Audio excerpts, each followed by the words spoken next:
جو حکومت ریلیف نہیں دے گی اگر پاکستان تحریک انصاف کے کارکنان کو جو جیلوں میں ہیں تو پھر مفاہمت کا مطالبہ غلط ہوگا. عامر صاحب ہائے اللہ جی کیا کریں اب، بڑی مشکل ہے، مظلوم ہے پی ٹی آئی. وہ جو اسد کیسر کی گفتگو سنائی آپ نے، میں ان کے بارے میں کہہ رہا ہوں، وہ ہے نا سرائکی کا شعر، تو شاکر آپ سیانا ہے میرا چیڑا پڑھ حالات نہ پوچھ. تو حالات و واقعات ہیں سامنے، کہیں جوڈیشل کمیشن بنا دو، کہیں وہ کہتے ہیں مروت صاحب کے جی ایک دفعہ نہیں 10 دفعہ 9 مئی کریں گے، اور عمران خان نے یہ جو تازہ ترین بیان آیا کل والا، ساتھ ہی یہ بھی کہا تھا مجھے جب پکڑیں گے کمانڈوز تو کیا ہم کنٹونمنٹس میں نہیں جائیں گے میرے لوگ. یہ کوئی ایسی سادہ بات نہیں ہے کہ جی انہوں نے کبھی نہیں تسلیم کی تھی. وہ جرم بھی کرتے ہیں، مانتے بھی ہیں، دھمکی بھی لگاتے ہیں، تڑی بھی لگاتے ہیں. ان کے لوگوں کی ضمانتیں بھی ہو رہی ہیں، آج بھی 33 ضمانتیں ہوئی ہیں. ٹھیک ہے، کورٹ آف لا ہے، یہی وہ رستہ ہے کہ جہاں سے بری ہو یا سزا ہو. یہ ٹیلی ویژن پہ جو ہم نے شروع کیا ہوا ہے نا کہ جی ہم ہی مظلوم بنا دیتے ہیں، ہم ہی ظالم بنا دیتے ہیں، یہ اپنی جگہ پہ ڈسکشن ہماری چلتی رہے گی. لیکن آخر وہ لوگ ویڈیو پہ موجود ہیں، پی ٹی آئی کے اپنے لوگ ہیں جو پاکستان کے جی ایچ کیو پہ گھسے، آئی ایس آئی کے آفیسز میں گئے، ایئر فورس کے آفیسز میں گئے، کور کمانڈر ہاؤس میں گئے، وہ ساری چیزیں موجود ہیں. اب 108 لوگوں کے اوپر سپریم کورٹ میں آج بھی وہ درخواست دی گئی ہے کہ جی اس کا فیصلہ کریں کہ بھئی وہ کیس سن سکتے ہیں کہ نہیں سویلین کا فوجی عدالتیں، کیونکہ وہاں پہ بھی 8-10 نے بری ہونا ہے، اور کچھ کہتے ہیں 100 کے قریب لوگوں کو سزائیں طے ہیں جو اناؤنس نہیں ہو سکتی. اب ایک طرف یہ چل رہا ہے کہ جی آپ پریس ریلیزیں جاری کر دیتے ہیں، corps commander press conference press release جاری کر دیتے ہیں، کبھی فارمیشن کمانڈر سے کر دیتے ہیں. بھائی آپ لوگ فیصلہ کرائیں کہ پراسیکیوٹرز لگائیں، لا آپ کے پاس موجود ہے، قانون ہے، ہمیں کیوں سناتے ہیں؟ آپ فیصلے کرائیں کہ یہ مجرم بنتے ہیں یا نہیں بنتے، یا پھر ان کو جن کی ضمانتیں ہو رہی ہیں ٹھیک ہے، قید ناحق تو کسی کے لیے بھی نہیں ہو سکتی. ایشو یہ ہے کہ لڑائی سٹیٹ سے ہے اور سیاست ہو رہی ہے کہ جی جمہوریت کی وفائیں ہیں جفائیں ہیں. اب وہ جو پشاور ہائی کورٹ نے سٹے دیا ہے، بالکل میں نے ابھی اسمبلی ذرائع سے بھی چیک کیا ہے، قومی اسمبلی والے اس وقت جب ہم بات کر رہے ہیں اس وقت تک وہ سٹے مان رہے ہیں. اگر اٹارنی جنرل نے کوئی لکھ کے رائے دی اسمبلی کو کہ جی یہ پشاور کی حد تک سٹے ہے تو یہ باقیوں کا حلف لے لیں گے، ورنہ وہ court of law high court ہو، چاہے وہ پشاور کی ہو، وہ اسلام آباد ہو، وہ لاہور کی ہو، کراچی سندھ کی ہو، بلوچستان کی ہو، وہ ماننا پڑتا ہے اور مانا جاتا ہے. تو اسمبلی کی بھی یہی رائے ہے کہ چونکہ ان کا لا افسر بھی اٹارنی جنرل ہے، چیف لا افسر ہے، اور وہ آئینی طور پہ اسمبلی کے اجلاس میں اور سینٹ کے اجلاس میں بیٹھ سکتے ہیں، سوال و جواب کر سکتے ہیں وہاں پہ. تو اس پہ رکے گی بات کہ ان کی رائے کیا ہے. اگر نہیں ہے کوئی ریٹن رائے کہ بھئی یہ اوتھ ہونا ہے یا نہیں ہونا، تو پھر ایاز صادق اوتھ نہیں لیں گے. تو یہ فیصلہ اب 13 تاریخ تک وہاں پہ پشاور ہائی کورٹ میں سٹے پہ ہے. اس سے پہلے الیکشن کمیشن یا یہ پارٹیاں جس پہ نوید صاحب کو ہو رہی تھی حیرت کہ یہ پیپلز پارٹی نے بھی لے لی. بھائی پیپلز پارٹی، مسلم لیگ نون اور ایم کیو ایم وکیل لے کے کھڑے تھے الیکشن کمیشن میں کہ یہ سیٹیں ہمیں دی جائیں، جس پہ میں کہہ رہا تھا یہ مال غنیمت سمجھ کے مانگ رہے ہیں کہ یہ سیٹیں ہمیں دے دیں، ان کی نہیں، اور انہیں مل گئی. اب یہ فیصلہ بالآخر جا کے سپریم کورٹ میں طے ہونا ہے کہ یہ سیٹیں ہیں نہیں ہیں، یہ سنی اتحاد کونسل کی بنتی ہیں نہیں بنتی ہیں یا خالی رکھنی ہیں. بہرحال یہ جو پولرائزیشن ہے یہ بڑھنی بھی ہے، اور وقت کے ساتھ ساتھ آہستہ آہستہ طے ہوگا کہ جب رمضان شریف کے بعد جے یو آئی اپنی تحریک چلا رہی ہے، اسد کیسر صاحب کہتے ہیں کہ جی ہم نے گرینڈ الائنس بنانا ہے. یہ اپوزیشن کا رائٹ ہے کہ وہ گرینڈ الائنس بنائیں، کیونکہ یہی جمہوریت میں ہوتا ہے کہ جی آپ کا اگر سوال آپ سمجھتے ہیں کہ آپ کا احتجاج سے ٹھیک ہونا ہے، آپ کا اسمبلی میں تقریروں سے ہونا ہے، تو وہ سارے راستے اختیار کرنے چاہیے، یہ ہر ایک کا ہے. لیکن بات وہی ہے کہ اس کے بدلے میں کیا آپ لا اینڈ آرڈر کی سچویشن بنائیں گے؟ پھر مسائل پیدا ہوں گے کہ یہاں ہم ہر دور میں، چاہے وہ عمران خان کا دور تھا، چاہے وہ پی ایم ایل این کا تھا یا پیپلز پارٹی کا تھا، تو عام آدمی تو ہر دور میں ہی پستا ہے، چاہے وہ تحریک لبیک کو بٹھا دیا جائے لاکے، یا یہ لوگ دھرنے دیں، مسلم لیگ نون دے، پیپلز پارٹی دے، جے یو آئی دے. لیکن لا اینڈ آرڈر کی سچویشن اگر پیدا کرتے ہیں تو وہ خوفناک ہوگی. ادروائز تو ٹھیک ہے، یہ سب کا رائٹ ہے، کریں. صحیح ہے ایاز صاحب، ظاہر ہے یہ تحریک چلانا، احتجاج، یہ تو سب کا رائٹ ہے، یہ کرتے ہیں. یہ ایک اور بات ہے کہ اس کے ضمن میں پھر عام آدمی کو کس طرح سفر کرنا پڑتا ہے. لیکن جو ہمارا سوال کہ مسالت اور مزاحمت اگر ایک سال پاکستان تحریک انصاف جاری رکھتی ہے تو کیا اس کا فائدہ ہوگا؟ کہ ایک طرف تو مفاہمت کی بات بھی کر رہے ہیں کہیں نہ کہیں، اور دوسری طرف پھر احتجاج اور گرینڈ الائنس کی طرف بھی جائیں گے، تو کیا اس کا فائدہ اٹھا سکیں گے؟ دعا اس وقت مفاہمت سے زیادہ مزاحمت نظر آ رہی ہے مجھے. لیکن وہ اس وقت جو سلوک کیا جا رہا ہے نا پی ٹی آئی کے ساتھ، وہ بالکل ایسی ہے جیسے کلاس روم میں ٹیچر بچے کی کھال ادھیڑ دے مار مار کے، اور اس کے بعد کہے کہ تمہیں رونے کی اجازت نہیں ہے. پریکٹیکلی یہ ہو رہا ہے پی ٹی آئی کے ساتھ. احتجاج پرامن احتجاج کس معاشرے میں اس پہ پابندی ہوتی ہے, اس کا رائٹ ہوتا ہے. آپ پرامن احتجاج روک کے پھر آپ کہتے ہیں کہ جی اس میں تشدد کیسے آ گیا.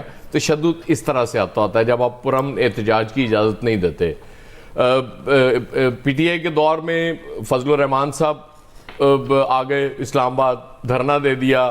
اس کے بعد لانگ مارچ بلاول صاحب نے وہ جو مہنگائی مکاؤ مارچ جو شروع ہوا تھا, جس کے بعد اللہ کے فضل سے ریکارڈ ٹوٹ گئے مہنگائی کے, اس کو بھی اجازت تھی, وہ آرام سے آ گیا. اس طرح سے اگر آپ سمجھتے ہیں کہ اس ملک کی معیشت کو بھی چلانا اور معاملات کو بھی چلانا, تو پھر پرامن احتجاج کی اجازت دینا پڑے گی.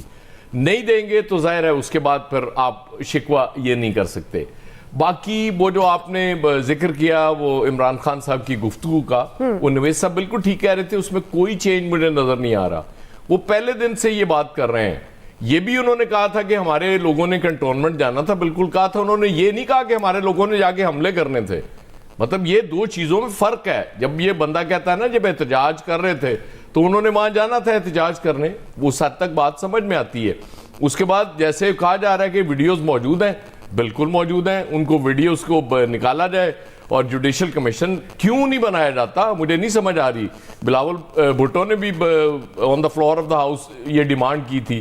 اس میں بنانے میں کیا حرج ہے, جوڈیشل کمیشن بنائے تاکہ. اور پھر یہ پی ٹی آئی جو کہتی ہے, فضل الرحمان صاحب بھی کہہ چکے ہیں کہ وہ جو 9 مئی تھا وہ 8 فروری کو ختم ہو گیا. لوگوں نے ووٹ دے دیا ایک پولیٹیکل پارٹی کو آزاد حیثیت میں لڑنے کے باوجود, اتنے درجنوں وہ انتخابی نشان ہونے کے باوجود دے دیا.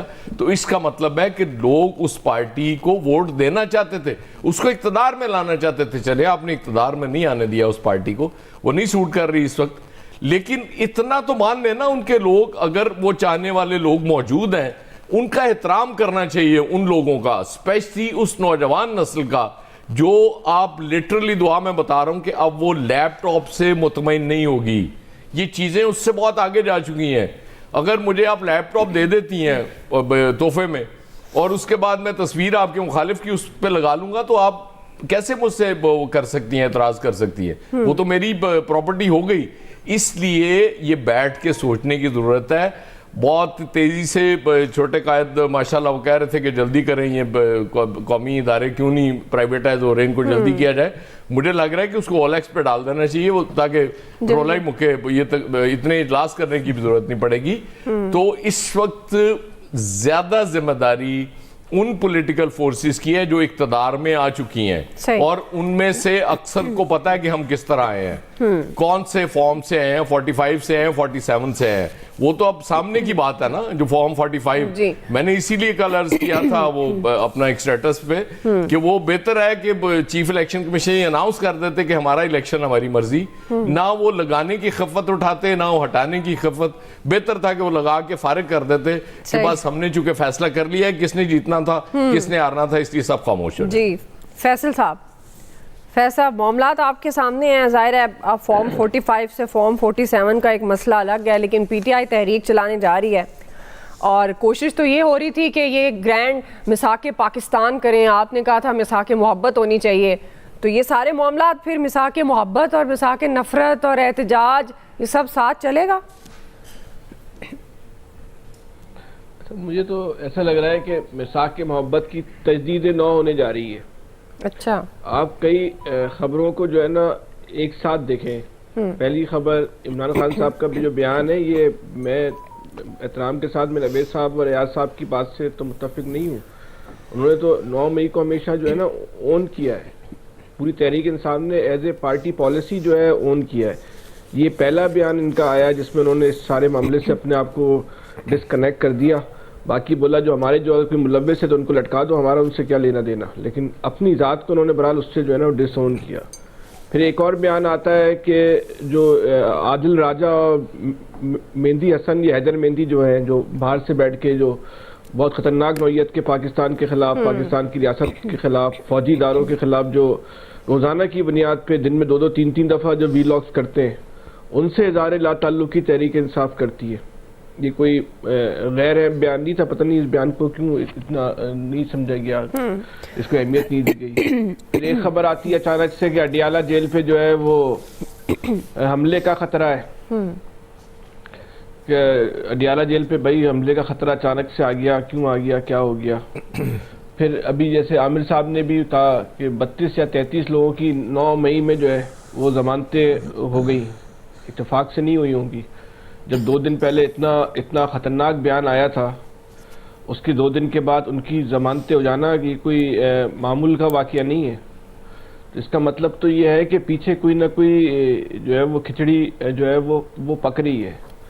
اچھا، میں نہیں سمجھتا کہ جو الیکشن میری ذاتی رائے ہو سکتا ہے کہ غلط ہو، جی جی، کہ الیکشن کمیشن نے جو فارم 45 جو اپلوڈ کیے ہیں، یہ کام اس نے اپنی خوشی سے کیا ہوگا یا یہ اتفاق سے ہو گیا ہوگا یا ایز پر پالیسی میٹر یہ کام ہوا ہوگا. اتنا بڑا ڈیزاسٹر کوئی بھی ادارہ نہیں کر سکتا، کچھ نہ کچھ اس کے پیچھے. اس کے بعد جس طرح الیکشن کو مشکوک بنا دیا گیا، پھر کل جو پلڈاٹ کی رپورٹ آ گئی کہ الیکشن کو مکمل طور پہ ایک طریقے سے اس رپورٹ میں جو ہے وہ مسترد کر دیا گیا ہے. یہ سب خبروں کو اگر آپ ایک ساتھ دیکھیں تو اس سے تو لگتا ہے کہ کوئی نیا جو کھیل ہو رہا ہے. یہ موجودہ حکومت جو ہے نا بہت کمزور پچ کے اوپر ہے. صدارتی الیکشن کے بعد اگر پیپلز پارٹی صرف ایک دفعہ تحریک عدم اعتماد کا صرف اشارہ بھی کر دیتی ہے اور اس کے بعد اس حکومت کا جو ہے وہ دڑن تختہ ہو جانا ہے. اور اس کے بعد اگر کوئی پارٹی، عامر صاحب ہمارے آئین کے ایکسپرٹ ہیں، زیادہ بہتر یہ وضاحت کر دیں گے، اگر اس کے بعد کوئی پارٹی جو ہے وہ ایوان میں اکثریت ثابت نہ کر سکے تو پھر کیا ہوگا؟ الیکشن ہی ہوں گے نا. یہ تو 24 گھنٹے 48 گھنٹے میں جو ہے نا یہ کھیل مک جائے گا. پنجاب نون لیگ سنبھالے، وفاق کی حکومت کسی وقت بھی جو ہے وہ آپ الیکشن کی طرف جا سکتے ہیں. کچھ بھی ہو سکتا ہے، ایسی میری رائے ہو سکتا ہے، ایسا نہ ہو، میں تو ایسی رائے دے رہا ہوں. جی جی. تو یہ اس وقت کوئی بھی جو ہے نا وہ اس پہ نہیں ہے، مضبوط پچ کے اوپر نہیں ہے. خاص طور پہ موجودہ حکومت تو جو ہے وہ مضبوط پچ کے اوپر جو ہے وہ بالکل بھی نہیں ہے. اور کسی وقت بھی اگر مفاہمت ہو جاتی ہے، اور سیاست ہماری جو ہے نا وہ بڑی بے رحم و شفاق ہے. اور میں تو ہمیشہ ایک بات کہتا رہا ہوں کہ شفٹیں ہوتی ہیں. جس زمانے میں نواز شریف صاحب کی شفٹ نہیں لگی تھی یا ان کی شفٹ شروع نہیں ہوئی تھی، میں تو زمانے میں بھی کہتا تھا شفٹ ہے، تبدیل ہو جائے گی، آپ تو گواہ ہیں. ابھی نواز شریف نون لیگ کی شفٹ لگ گئی، لیکن مزے کی بات دیکھیں کہ اس شفٹ میں جو ہے وہ نواز شریف صاحب آؤٹ ہیں، اس شفٹ میں جو ہے وہ اسحاق ڈار صاحب جو ہے وہ آؤٹ ہیں. اب نواز شریف صاحب کا تو اس حکومت